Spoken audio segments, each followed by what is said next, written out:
Kwanza nimechoka sana. Sio nimekaa namna hii. Sauti ilikata pia kuna muda. Sio kukata tu.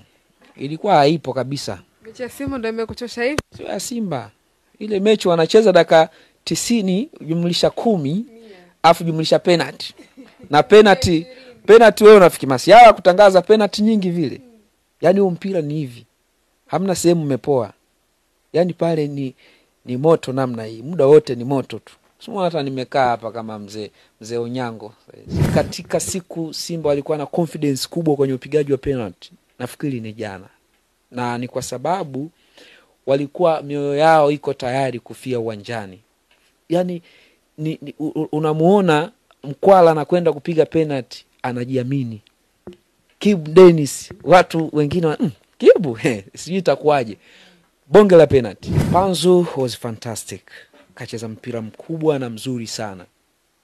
Usajili wake Simba amelamba dume. Unaweza kusema hivyo.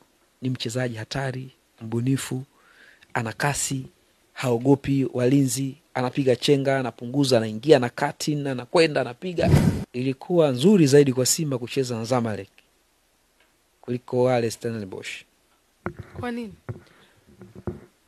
Unajua wale ni watu weusi kwa Afrika Kusini wale. So mazingira ya ukanda huu wa kusini mwa jangwa la Sahara wanacheza popote. Watie saa 8 wanagonga boli kama kawaida. Saa 10 walete. Yaani wachezaji wa Simba na fiziki waliokuwa nayo, ngozi waliokuwa nayo, uvumilivu waliokuwa nao ndo wako nao wale jamaa. Kwa kikutana ni kama wanaume kwa wanaume wamekutana. Bato inakuwa ni ngumu kweli kweli.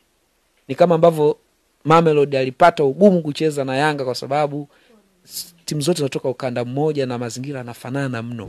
Machachari kutafuta nafasi ya kufunga, nafasi ya kutoa pasi. Ni mtu ana vitu vingi zaidi uwanjani kulinganisha na Ateba ambaye akikaa pale mbele ana nguvu, anaweza kafunga ingawa kuna muda anapoteza nafasi nyingi zaidi.